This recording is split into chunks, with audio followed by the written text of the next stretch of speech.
Hey Facebook gang, it's Bob. It is Positive Vibe Sesh Day 12, and I wanted to talk a little bit about some beliefs that were very formative for me. Many of you have asked questions about this over the years, and so I thought it might be just a little bit helpful to go into a little background. So I have been a practicing Buddhist for, say, the better part of 20 years, and at its root, Buddhism is described by, I believe, Robert Thurman, who was a scholar, said ultimately that Buddhism is a practical way of dealing with suffering. So that's pretty much it. It becomes a lot of other things once you start attaching religion and rituals and all kinds of other dogma to it, but at its core, it really is a practical way of dealing with suffering, of understanding suffering, its roots, how we choose that suffering, and then ultimately the path leading out of that suffering. To go much beyond that gets into a lot of very specific questions, but ultimately what the Buddha discovered and taught was that suffering is a universal condition. All sentient beings, all living things experience suffering.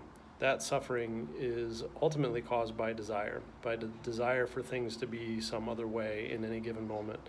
And the stopping of that desire is the stopping of that suffering, and ultimately the way out of that is the Eightfold Path.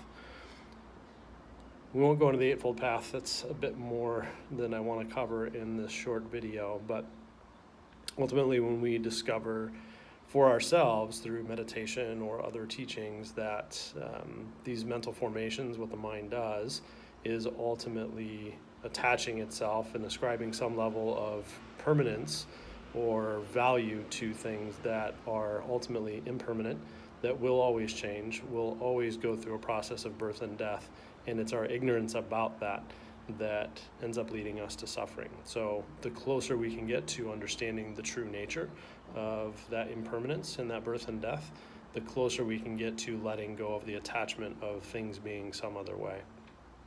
There's a lot more to it as you're starting to get to the particulars, but that's ultimately the basis and the foundation of what Buddhism is, or what the Buddha taught. There will be plenty of other days for other lessons at another time, but I just thought I would give you that quick little primer on sort of the basics of what the Buddha taught. That's Positive Day number 12, and I hope you guys are all doing great, that you're going into a really fun weekend, safe weekend, one full of love, family, friends, things that you love to do. And I wish that you love each other, that you teach and inspire each other every day, and I look forward to talking to you on day 13 tomorrow. Bye.